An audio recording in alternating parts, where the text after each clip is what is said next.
Getting out of bed is hard enough. Imagine sliding down a fire pole at 4 in the morning.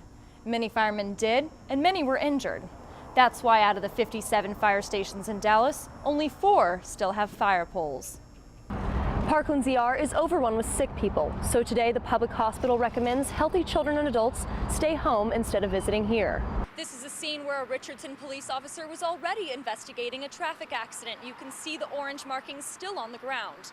These tire tracks show where the Lexus Emily Crumray was driving, turned, then swerved into that guardrail. About 3,500 rape cases occur annually in Dallas. Only 20% are reported. Coming up, see how tablets similar to this one are bringing the museum experience to people's homes. Crime scene tape is still lining the home of the Kaufman County District Attorney Mike McClelland and his wife Cynthia, who were murdered this past weekend in their Forney home. Bang, bang, bang, bang. That's all Mark Griffith remembers of early Saturday morning. He lives about 150 yards behind the McClellands and estimated the noise between 3 and 4 a.m. Saturday. Griffith didn't call 911 because he says he often hears gunshots from nearby hunters. Mike was a wonderful man. I worked for a lot of people, but he's the guy that is just, it's fun to go to work. He made it fun to come to work every day. As local, state, and federal authorities investigate the McClellands' double murder, constables escort court employees, attorneys, and judges into the Kaufman County Courthouse. A friend found the couple dead from multiple gunshot wounds just after 6 o'clock Saturday night. The Texas Rangers' search warrant details 223 caliber rifle shell casings found in their home. We obviously have some folks that are out to do harm to elected officials. Cynthia McClelland shared that fear and recently confided in her next-door neighbor. She made the statement to me that she didn't think that was going to be all the killings, the guy that got killed over there. And I said, well, what about Mike? You think he's safe? She said, yeah, I'm not really worrying about Mike. That was after assassins in black clothing and body armor ambushed and executed 57-year-old Assistant Prosecutor Mark Hassey as he walked to court on January 31st. District Attorney Mike McClelland vowed to catch the suspects, but they remain on the loose. In Kaufman County, Macey Meriggi, SMU TV. This neighborhood is in shock after hearing 42-year-old Eric Mertz is in jail and charged with killing his wife. The couple's 2 children, a son and a daughter, are both safe and with relatives. Shocked like everybody else, trying to find out why and exactly what happened. The 911 call came in at 4:15. Police believed they were responding to a fire incident, but when they arrived, they saw 44-year-old Mary Beth Mers lying unresponsive in the house and found Eric with non-life-threatening injuries. I was just totally shocked. I just couldn't believe this is such a nice neighborhood, and couldn't believe when I saw the crime scene tapes, I couldn't believe that there could have been any type of crime during the daytime. He went to Baylor Hospital and was released into police custody and booked into Collin County Jail. Police spent a lot of time taking pictures of and removing sand from a fire pit in the backyard, but won't say why it is a focus of their investigation. The woman who lives next door, who didn't want her face shown, told me she heard noises in the backyard. Sometime this afternoon, say between 3 and 4, I heard 2 pops outside, but they sort of sounded like a firecracker. Neighbors told me Eric Mers worked for AT&T for 17 years until he was laid off last month. Mary Beth Mers also worked for AT&T from home, and neighbors say they were very involved in their children's lives. Police have not said if this is a murder-suicide attempt or what Eric Mertz's motive might have been. In McKinney, I'm Macey Meriggi. David Williams takes the podium at the Dallas City Council.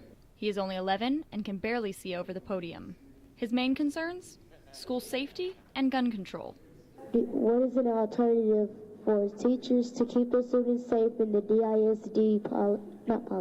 district without having to bring dangerous weapons to school? Then he called city council members out after noticing they looked distracted while visitors are speaking. I feel it is acceptable for city council members to be up and walking while their constituents are addressing them.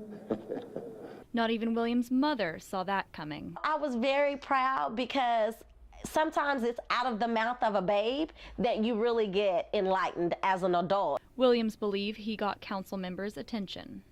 I think they were shocked. It looked like the mayor, he really got a big whoop out of it.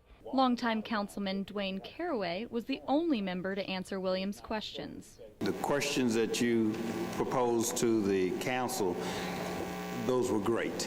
He was blown away by this articulate young man who found his voice. Let me first be apologetic to you to say that I do walk a lot around here, but if we have to keep things going at times, but it is not so respectful for folks to be walking when visitors are speaking. So I will adhere to that as well, okay?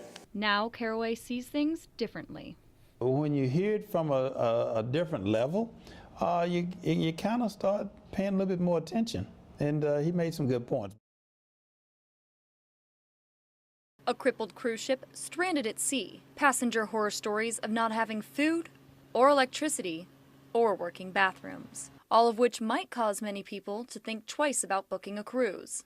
Turns out, that's not the case. Well, it hasn't affected anything. Cruisers cruise. They know that it's such an isolated incident that nobody was injured or hurt. That seems to be the common theory when talking with travel agents. While pitching cruise vacations, agents are quick to point out that cruising is still considered the safest way to travel. We call it the Titanic effect, and that is that when something happens at sea, and we all know the story of the Titanic, we think about jumping overboard into the dark water, freezing to death, becoming fish food. So it consistently gets overrated. While the Triumph has received mixed reviews on websites like cruisecritic.com, no one could have predicted that the power would go out and the toilets would stop working. Crew really can make or break a cruise, even if it's a good one. And so in this case, they really stood up and did a fantastic job. Rick Weiler and his wife Rebecca watched the Triumph news coverage. They've been on over 70 cruises and are getting ready for a 78-day around-the-world trip. They say what happened in the Gulf of Mexico doesn't bother them. I've never been concerned with safety aboard ship because the first thing you do after you leave the port, your first sailing, is they have the lifeboat drill. In Dallas, Macey Meriggi, SMU TV. And we've got the latest on all your SMU and Dallas area sports teams. Don't change the channel. All this and more coming up on your Daily Update.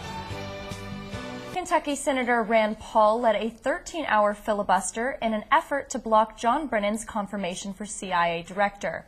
Now the DA's office is saying it was text messages between the victim and Mahaffey that forced them to drop their case.